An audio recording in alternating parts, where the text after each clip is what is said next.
Hey guys, Angus here, another airsoft gun review for you guys today. We've got the video review of the G&G Armament GR4 G26 Electric Blowback Airsoft AEG. This is a pretty nice airsoft replica. If you're interested in purchasing it, there'll be a link down below in the description to airsoftStation.com where you can buy it for about $246.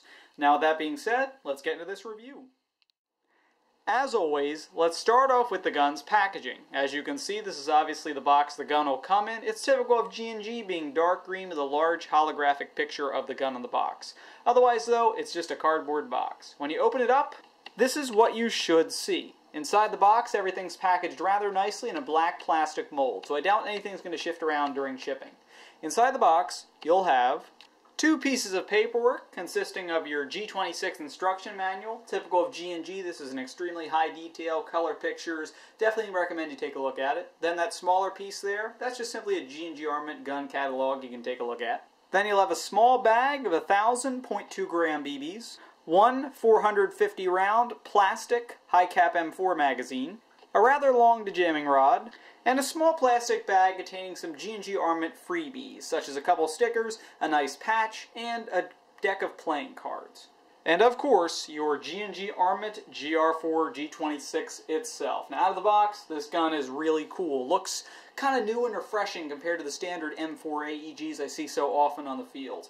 And out of the box, it's also built very well, hopping directly into the external quality here. Now technically, this is classified as a combat machine. Probably not what you think of when you think of a G&G CM, however it is one. And because of that, it is primarily composed of plastic. That not only being the factor, the other factor would be the fact that it kind of looks that Magpul look. And obviously the Magpul parts tend to be polymer, which they are in this case. Now your upper and lower receiver on the gun, these are constructed of a fairly good quality plastic. I believe it's a nylon fiber component. Obviously it's lighter, more maneuverable than say having a metal body. However, at the same time, it's not as durable. However, nothing to really complain about though. As far as other plastic pieces go on the gun, your grip down here, textured, feels rather nice. That is plastic. The entire stock here is composed of a rather nice rubbery polymer component. The handguard is polymer. Your upper rail is polymer, including your front sight, currently flipped down. Also, that big orange flash hider on the front there, that's made of a cheaper plastic. However, it's not all plastic on the gun. However, there are some metal pieces, including your outer barrel, all your extremities, such as your fire selector switch, trigger, mag release, etc., your rear sight, charging handle, dust cover, as well as the buffer tube for the stock. So you do get a little bit of metal on here, and total the plastic and metal combined weigh about 7 pounds. So it is a lighter weapon, which is great because of the plastic body. It's just maybe not as durable, but I think it feels pretty darn nice and solid. As far as internals go, the internals on G&Gs tend to be rather nice. I really do like their hop-up unit, which you guys will see later. It's a metal version 2 gearbox, obviously metal gears, long tight motor. Really no complaints on the internal end here. So overall, built rather nicely. Another nice external touch would be a couple trademarks or markings located on the left side of the weapon's lower receiver. These are typical of G&G. They're pretty much on all their series of AEGs. You have the rear one here, complete AEG series manufactured by G&G Airsoft. And then you just have kind of a G&G trademark located towards the front. They are in that white paint, which looks nice now, but after being out in the weather, it does tend to rub off. They're kind of cool, however, they might not last forever when you have the gun. Alright, now hopping right into features here, let's go ahead and talk about the one that is always most important to me, that being battery space. And keep in mind, typical of G&G, you do not get a battery or charger with the gun, you have to purchase those separately. I personally would recommend a nice 9.6 volt or 7.4 volt LiPo. Now, seeing as how you have an adjustable stock back there, obviously no room for battery. Battery is housed inside the gun's handguard. In this case, how you remove it, you don't pull the delta ring back like on some guns. You actually pull this laser piece forward, pull the handguard forward, and then it'll lift off. But stop. Be careful at this point, because what you might not know, and what the manual doesn't mention, is that the laser wires are actually attached to the top of the handguard. And if you were to yank it off, say, what the heck's holding it on? Unfortunately, you might end up like in my case where you accidentally ripped the laser wires out and therefore rendered your laser non-working. So that is something crucial, something I don't especially like, and overall that kind of really killed this part of the gun for me. Now reversing the gun a little bit so you can see the inside of the hollow handguard here. A lot of the handguard battery space is taken away because you do have to have areas in order to house the batteries for your LED flashlight and your laser. Of course, in my case, a laser doesn't really need a battery. And I don't exactly like that. Me personally, I'm not all about laser and flashlight. I'd rather have big battery space to hold a bigger battery, get a better rate of fire out of my gun. Otherwise, though, the battery space is fairly spacious. I recommend, like I said, a nunchuck-style battery will fit in here fairly well. Just be very careful when you pull this top off. Be delicate with it because you will easily rip those wires out. They are not very attached.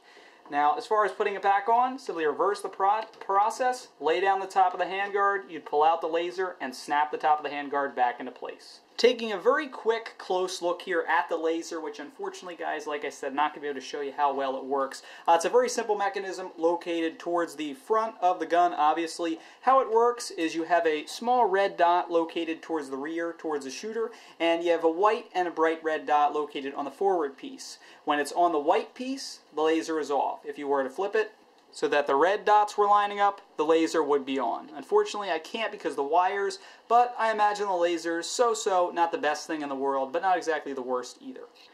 Now, the LED flashlight is actually built into the bottom of the handguard, and when it's off, you can't exactly see it because it blends in with the handguard itself. If you were to flip it out and therefore on, this is what it would look like.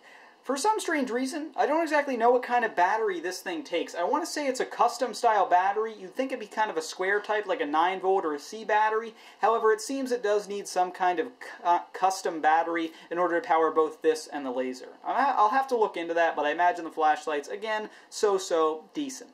Now moving on to a feature I can certainly show you though, however, let's talk about this gun's 5-position adjustable stock. It's honestly my favorite feature, just because frankly it looks awesome. You might be able to catch a glimpse there. There are plenty of G&G Armament logos incorporated into it, and it just looks awesome. It's also very comfortable, having some nice serration on the butt, and also this cheek rest here, nice and rubbery, very comfortable when you press your cheek up against it. One note though, it does get rather cold if you're using the gun in a winter game. Now obviously the stock is adjustable. You can go ahead and adjust it to any of its 5 positions for your specific comfort. In order to adjust it, you push in the paddle underneath here, and it can go from the shortest position shown here to any of the 5 positions you choose, including the longest one shown here, and all those others you just saw in between. Overall, it's an awesome stock, just generally looks cool, and obviously it's there for your comfort. You can extend this to a longer weapon if you got longer arms, or keep it short if, say, you have shorter arms, or just want to use it CQB, easier to shoot around corners. One of my favorite bits about the stock is its kind of secret compartment. Now, in order to access this secret compartment, you want to push this button located on the lower left side of the stock itself. When you push it in, you can slide this lower piece out to kind of reveal a secret tube-like compartment. It's very narrow. The only thing I could really think of you being able to fit in there, maybe cigarettes or some small Allen keys. But it certainly is cool that they add that. I just think it's an awesome touch. Now, as far as the gun's fire selector switch goes, it's really not that special. Just your standard M4 dial style selector, not ambidextrous, being located only on the left side of the gun's lower receiver. Has a standard 3 settings: safe, semi, and auto. These are engraved into the gun in case you forget, and hey, they're just your standard settings. The selector switch is fine, not too loose, not too hard to move, and it certainly isn't going to slip in between settings when you're in a game. Overall, fine selector switch. As far as the gun's included magazine goes, it kind of has a unique look of its own to it, kind of looking like a PMag, sort of to go with the Magpul style gun. One thing to note about its externals as well is that it's littered with G&G trademarks, made in Taiwan, G&G down on the bottom, and also on the opposite side you have G&G Armament written there. Now it works just like your standard high cap, being wound at the bottom, spotting another G&G trademark, and obviously feeding through the top and being filled through the reservoir chamber at the top. Holds 450 rounds, not exactly realistic, but hey, it's a high capacity. One thing to note as well, this gun is compatible with any M4 magazine, so hey, you don't have to limit yourself to just using this cool looking mag. As far as when the magazine is in the gun, it snaps in easily, and there's almost no wobble whatsoever. Really no feeding issues with this magazine either. Now let's talk iron sights. This gun is equipped with both a front and a rear sight, however they are flip down, flip up, so you can go ahead, do whatever you want with them. If you wanted to lay them down, put a nice optic on here, you certainly could, because you do have plenty of rail space. Not only is the top of your upper receiver coated in a plastic 20mm rail, also the front of your handguard, the top of your handguard is as well, pardon me there. So there you have a nice rail up top. Me personally, I'd take advantage of it. You can go ahead and slap a nice optic up here. However, if you wanted to keep it basic, keep your iron sights, when you flip them up, this is what they look like. Let's take a little bit closer look at them. Front sight, it's nothing special. All it is a piece of the rail that flips upward. It's got a little sight post in the middle so you can line it up with your rear sight, but otherwise it's not special nor adjustable. The rear sight, however, slightly different story. This one is adjustable for both windage and elevation. You've probably seen this sight on some of your M4 AEGs before. In order to adjust its windage, move it from left to right. You can use either of the two dials located on each side. And as far as elevation, you simply turn the centerpiece in order to raise the sight slightly up or down. There are no different apertures, only one sort of in the middle between an open hole or a pinhole to look through. And overall, it's a nice sight. It lines up accurately with your front sight, and overall the iron sights are fairly accurate to the weapon. Me personally, I'd take advantage of that rail though. Now staying in the area of that rear sight, when you pull back the gun's charging handle, the weapon's dust cover flips down, revealing your AEG's hop-up unit. Now, as I stated earlier, this gun, like most G&Gs, has a fantastic hop-up unit. You simply adjust it by turning that small green wheel there. It's got plenty of hop-ups, certainly an accurate gun. I would recommend .25 gram BBs for the best accuracy out of this thing. No feeding issues really with the hop-up, except for an occasional rolling out of the barrel BB. Now, continuing to deal in this particular area of the gun, one thing to note about this AEG is the fact that it is electric blowback, as you can probably tell from the title of the video. Now, the electric blowback system on this gun does use G&G's pneumatic blowback, and therefore there is no stress on the internals, and therefore nothing to worry about as far as that concerned.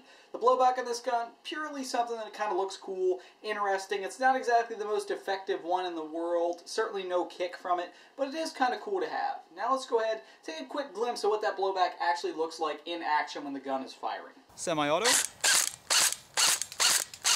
and full auto. It's not exactly a powerful... Alright, and with that last little clip there showing you the effectiveness of this gun's blowback action, we can go ahead and hop into the final conclusion of this video review. Starting off with the things I did not care for, and they all have to do with the gun's handguard. First off, limited battery space. I'm not huge on that. I want a big battery space to hold a big old battery, give me a nice rate of fire, give me a nice long battery life. Unfortunately, with a handguard battery style gun like this one, you can't really get a large battery space. However, in this case, it's hindered even more by the fact that some of the space is taken up by the battery compartments for the LED flashlight and the laser. Now, another thing to gripe about for me would be the fact that the laser wires are attached to the top of the handguard. Me personally, I was designing this gun. I know that handguard top's going to get pulled off quite a bit. I know those wires are going to take wear and tear. Therefore, maybe I'd make a separate capsule that attaches to the outer barrel or something that holds them on, because frankly, I think they're in a bad position, and not just because it happened to me, I just generally do think that. Personally, I wouldn't want the laser or the flashlight, but you can buy a model without those on there just because you take away the battery compartments, you get bigger battery space, and you don't have to worry about ripping the wires out. However, really, that's all I can say about the handguard and why I don't like it. My things that I don't like are kind of superficial, and they're easily overcome simply by buying the gun without those attachments. As far as what I did like on the gun, there are quite a few things I like about the gun. The stock's just awesome. I think that's incredibly innovative that they went ahead and hid that secret little compartment in there. Why can't other airsoft companies be innovative like that? That's one of the reasons I really do like G&G as a company.